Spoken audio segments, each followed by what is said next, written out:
இன்னும் வீணா கதை முடிஞ்சு போச்சு. ஈசான மூலையில லேசான பள்ளி சத்தம் மாமன் பேர சொல்லி பேசுது.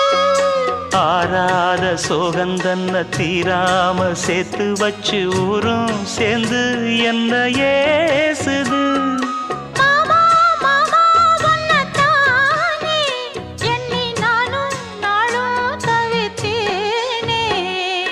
கூண்டுக்குள்ள என்ன வச்சு கூடி நின்ன ஊரை விட்டு கூண்டுக்குள்ள போனதென்ன கோலக்கிளியே.